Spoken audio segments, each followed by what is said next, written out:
বেলাল এটা কেমন জুলুম, কতদিন হলো তোমার কণ্ঠের আজান শুনি না।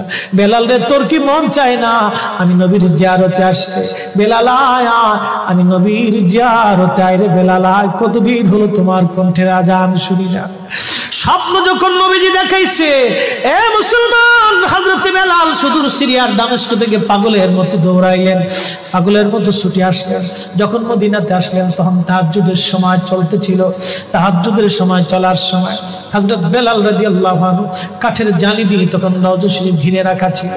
ওই জালির পাশে বসে বসে জালির সঙ্গে মাথা ঠেকাইয়া নবীর পাগল বসে বসে গুনগুন গুনগুন করে কাঁদে আর বলে, হুজুর আপনি আসতে বলেছিলেন, গোলাম এসে হাজির হয়েছে।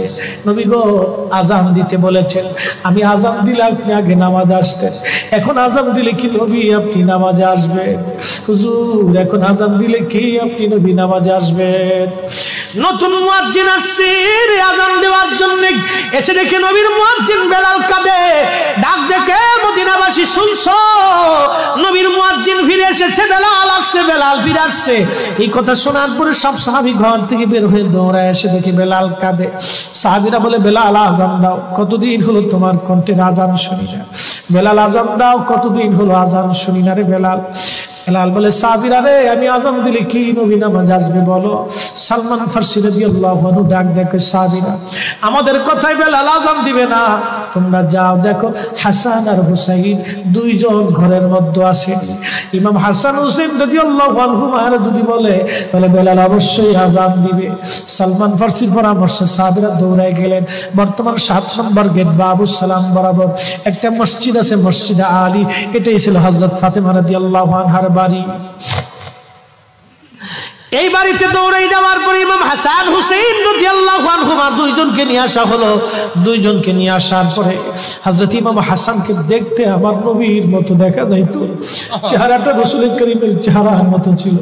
নাতি দৌহিত্র নানার চেহারা পেয়েছিলেন, ইমাম হুসাইন ও নানার সুরত পেয়েছিলেন। দুই ভাই নানার সুরত পেয়েছিলেন। হযরত বেলাল রওজা শরীফ থেকে উঠে হযরতে হাসানের বুকের মধ্যে মাথা ঠেকায় কাঁদতেছে, ইমাম হুসাইনের বুকের মধ্যে মাথা ঠেকায় কাঁদে।